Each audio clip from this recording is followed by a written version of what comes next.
Hello and welcome to the JB&M Sports Fanatic channel. Thank you for joining me for this video. And yeah, so a little bit about what the 49ers got going on here. So they're bringing in veteran offensive lineman Senio Kelemete, and he has started 42 games over the course of his game, at several different spots, which brings some great depth, obviously, according to Ian Rappaport.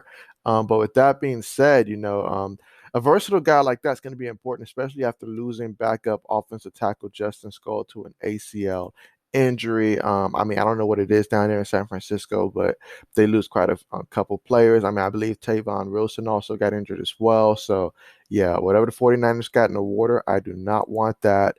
But with that being said, though, I mean, Skull, they pretty much waived the injured, third-year offensive lineman Justin Skull to make room on the roster to add Calamite.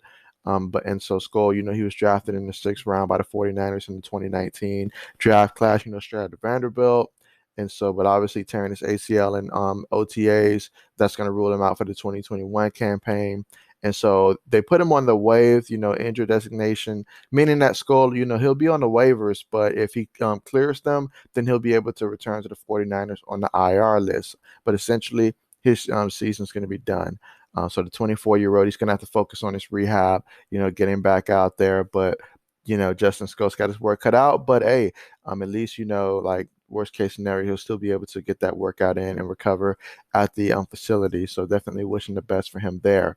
But, when it comes to Kellermite here, throughout his entire career, honestly, you go back to 2012, when he came out of Washington, his first stop, with the Arizona Cardinals, getting to suit up for one game.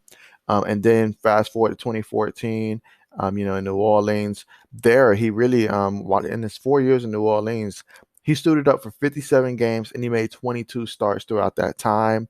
And then 3 years with the Houston Texans, 2018, 2019, and 2020. In the 30 games that he suited up for, he actually got to make 20 starts, including last year where he suited up for 14 games and got to make 5 starts. So he's certainly someone that comes with a bunch of experience. He has that versatility into which he can start at different positions. So there's a lot to like about having him in terms of as a backup, to add some more flexibility on your offensive line, which adds some more depth because, right now, the 49ers, obviously they went out there and brought in a guy like, Alex Mack at center, which, one of the most underrated moves. They paid Trent Williams a lot of money. A lot of money, and so they took care of him, but they still have Lincoln Tomlinson, Daniel Brunskill, Mike McGlinchey. But if anybody knows the importance of having depth, it is the 49ers. They certainly understand that it's important to have depth, especially on the offensive line, because you want to make sure that you're protecting Jimmy. If it's Trey, you want to make sure that you're protecting him, whomever's out there. So certainly having depth. And when you lose offensive lineman like Skule, that's just a reinforcement right there. So yeah, they certainly want to make sure that they have some versatility there. So certainly that makes sense for them to bring him on. Um, and actually, a couple things about Kellermite here is that he actually, when he went to Washington, he made the move from the defensive side of the ball over to the offensive side of the ball. Because, back in high school, he was a three-star prospect, played both sides of the ball at his high school back in Washington. And so he was actually a defensive tackle, and that's what he was recruited as. And he played 8 games at defensive tackle as a freshman in Washington before they moved into the offensive line as a sophomore. And so, yeah, that just goes to show, a guy who can play, both ways out there. And so that always bodes well. That always bodes well right there.